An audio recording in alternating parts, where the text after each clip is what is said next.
नमस्कार दोस्तों, स्वागत है आप सभी का पाथ फाइंडर पर। In a very very major development, Bharat सरकार और भारत की जो जानी मानी टेलीकॉम कंपनीज हैं जियो, एयरटेल और वोडाफोन के बीच में एक नई झड़प पैदा हो गई है, जिसमें कि जियो, एयरटेल और वोडाफोन ने मिलकर के इंडियन गवर्नमेंट को एक लेटर भी लिखा है। आप लोग यहाँ पर देख पाएंगे, आज मॉर्निंग की ही ये खबर है। This is a major development जो कि सामने आ रही है with respect to the 6 gigahertz spectrum. Reliance, Jio, Airtel and Vodafone, इनके द्वारा गवर्नमेंट को एसओएस लेटर भेजा गया है।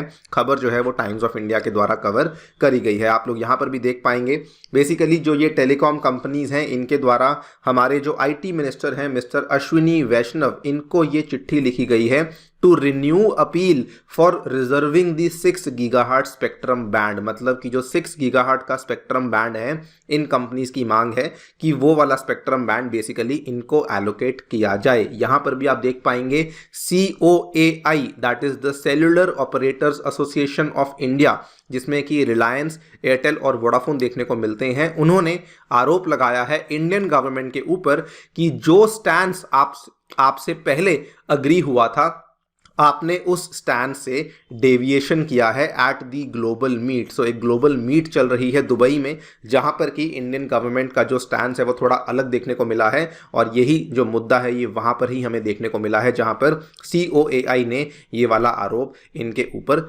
लगा दिया है। इसी पूरे मुद्दे के बारे में जानकारी आपके साथ हम लोग साझी करेंगे कि एग्जैक्टली इस बैंड को लेकर इतनी ज़्यादा जो प्रॉब्लम है वो क्यों देखने को मिल रही है, क्या खास है इस बैंड में जिसके चलते रिलायंस, जियो, एयरटेल और वोडाफोन चाहते हैं कि इस 6 गीगाहर्ट्ज स्पेक्ट्रम बैंड को इनको एलोकेट किया जाए। चलिए शुरू करते हैं दोस्तों मेरे साथ। मेरा नाम है अनिरुद्ध। यदि आप लोग हमें फॉलो करना चाहते हैं, हमारे लेक्चर्स के अपडेट्स को प्राप्त करना चाहते हैं, तो यहाँ पर दिए गए टेलीग्राम चैनल्स के माध्यम से ऐसा कर सकते हैं। ऑल्सो दोस्तों बताना चाहूँगा कि अनअकैडमी के सेंटर्स आ चुके हैं करोल बाग में एवं मुखर्जी नगर में। अगर आपने इन सेंटर्स को विजिट नहीं किया है, अभी जाइए विजिट कीजिए, और आप भी अपनी यूपीएससी की तैयारी को ऑफलाइन सेंटर्स के माध्यम से शुरू कर सकते हैं, वो भी मार्केट से कम रेट्स में। ये आपके लिए एक अफोर्डेबल ऑफलाइन कोचिंग का हम लोग प्रावधान लेकर आए हैं। मात्र 1,10,000 में आप लोग अपनी तैयारी को शुरू कर पाएंगे। कोई भी क्वेरी है, आप नीचे दिए गए गूगल फॉर्म को जाकर के भर सकते हैं और उसके माध्यम से अपनी क्वेरीज को सॉल्व करवा सकते हैं। इतना ही नहीं, एक और अपडेट आपके लिए है कि कल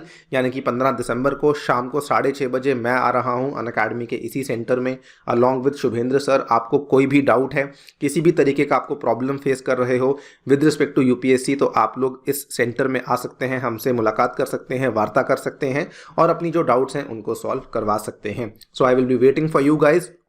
कल शाम को 6:30 बजे अनअकैडमी के ओल्ड राजेंद्र नगर के सेंटर में आपसे मुलाकात करेंगे। ऑल राइट, तो सबसे पहले बताना चाहूँगा कि बेसिकली वर्ल्ड रेडियो कम्युनिकेशन का जो कॉन्फ्रेंस है वो दोस्तों आयोजित किया जा रहा है, और ये वाला जो कॉन्फ्रेंस है यहाँ पर आप देख पाएंगे 20 नवंबर से लेकर 15 दिसंबर 2023 तक इसको UAE के दुबई शहर में आयोजित किया गया है। ये वाले जो कॉन्फ्रेंस होते हैं ये 3 या 4 साल में एक बार कंडक्ट किए जाते हैं in order to revise the radio regulations. अगर किसी चीज़ की आवश्यकता है तो उसका रिविजन किया जाता है। जो इंटरनेशनल ट्रीटीज़ हैं जो कि गवर्न करती हैं यूज़ ऑफ रेडियो फ्रीक्वेंसी, उनको लेके बातचीत होती है। जियो स्टेशनरी सैटेलाइट्स को लेके, कम्युनिकेशन को लेके बातचीत होती है। वो सारे के सारे जो एजेंडाज हैं वो इसी WRC में टेकअप किए जाते हैं। ये जो WRC है इसको कंडक्ट कौन करवाता है? आपने नाम सुना होगा ITU का, इंटरनेशनल टेलीकम्युनिकेशन यूनियन, जो कि यूनाइटेड नेशंस की स्पेशलाइज्ड एजेंसी है दोस्तों। उसके द्वारा बेसिकली इस WRC को यहाँ पर आयोजित करवाया जाता है। यही वाला WRC जो कि दुबई में हो रहा है, यहाँ पर क्या हुआ है कि इंडियन गवर्नमेंट और जो इंडिया की टेलीकॉम कंपनीज हैं इनके बीच में झड़प पैदा हो गई है। उसका पूरा बैकग्राउंड क्या है यहाँ पे देखिए। कुल मिला के 2 इंपॉर्टेंट स्टेक होल्डर्स हैं। एक तो आती हैं टेलीकॉम कंपनीज और दूसरी तरफ आती हैं टेक कंपनीज। जो टेक कंपनीज हैं उनका यहाँ पर क्या कहना है कि जो 6 गीगाहर्ट्ज स्पेक्ट्रम की बात हो रही है, दे बेसिकली वांट कि वो वाला 6 गीगाहर्ट्ज स्पेक्ट्रम उसको वाईफाई के लिए एलोकेट किया जाए। आप यहाँ पे देख सकते हैं tech companies have been pushing for the band to be used for WiFi services. लेकिन जो यहाँ पर और इनफैक्ट हुआ क्या है कि जो भारत सरकार का स्टैंड है वो भी क्या कर रही है कि भारत सरकार जो है वो टेक कंपनीज के फेवर में जाते हुए यही कह रही है कि इसको जो है वाईफाई यूजेज के लिए ही एलोकेट किया जाएगा। लेकिन जो टेलीकॉम कंपनीज का स्टैंड है या फिर जो उनकी मांग है, उनका ये कहना है कि ये वाला जो 6 गीगाहर्ट्ज का स्पेक्ट्रम है इसको 5G एवं 6G के लिए इस्तेमाल किया जाए। आप लोग यहाँ पर देख पाएंगे इनके द्वारा जो चिट्ठी लिखी गई है, इन्होंने चिट्ठी में लिखा है failure to designate this band as originally intended will not only harm India's IMT interest but also impact the progress towards the development of a world wide ecosystem for IMT in this band. IMT मतलब होता है mobile services, और इनकी जो मांग है वो ये है कि इसको 5G 6G वाले जो एलोकेशन है उसके लिए किया जाए। तो बेसिकली जो लड़ाई चल रही है वो वाईफाई वर्सेस 5G 6G को लेकर चल रही है। यही वाली चीज़ है जो कि इनके द्वारा चिट्ठी में लिखी गई है। हमारे जो IT मिनिस्टर अश्विनी वैष्णव हैं उनको इन्होंने चिट्ठी को भेजा है, और चिट्ठी में इन्होंने आगे ये भी मेंशन किया है, in lights of the criticality of the band for India's 5G and 6G aspirations, we had recommended strict adherence to the Indian position during the ongoing WRC and requested to kindly ensure that अगर कुछ deviation होगा, ठीक है, तो उसमें तभी deviation possible है अगर आप हमसे कंसल्टेशन करेंगे, लेकिन आपने ऐसा नहीं किया, और इसीलिए हम लोग आपको कहते हैं कि जो 6 गीगाहर्ट्ज का स्पेक्ट्रम है उसको किसी और को नहीं बल्कि 5G 6G के लिए ही एलोकेट किया जाना चाहिए। देखिए इनकी जो डिमांड है वो यहाँ पर एक तरीके से गलत नहीं भी है, बिकॉज जो 6 गीगाहर्ट्ज का स्पेक्ट्रम है वो 5G के स्पेक्ट्रम में एक मिडल बैंड स्पेक्ट्रम माना जाता है। जो लोग नहीं जानते उनको बता दूं, 5G जो है वो अलग अलग स्पेक्ट्रम्स में फंक्शन करता है। एक लो बैंड होता है, एक मिड बैंड होता है और एक हाई बैंड होता है। अलग अलग बैंड्स होते हैं, अलग अलग बैंड्स की अलग अलग स्पेसिफिकेशंस होती हैं, अलग अलग यूज केसेस होते हैं, लेकिन 6 गीगाहर्ट्ज का जो स्पेक्ट्रम है वो मिड बैंड स्पेक्ट्रम में फॉल करता है, जिसमें कि कवरेज और कैपेसिटी के बीच में आपको काफ़ी अच्छा संतुलन देखने को मिलता है। मतलब कि कवरेज भी बहुत बड़ी नहीं होगी लेकिन स्पीड भी उतनी कम नहीं होगी। फॉर एग्जांपल अगर हम लो बैंड की बात करते हैं ना, तो लो बैंड में क्या होता है कि स्पीड कम होती है लेकिन कवरेज बहुत होती है। हाई बैंड में क्या होता है, स्पीड ज़्यादा होती है लेकिन कवरेज कम होती है। तो मिडल बैंड जो है वो दोनों में संतुलन बना के रखता है कि कवरेज भी ठीक रहती है और स्पीड भी ठीक रहती है।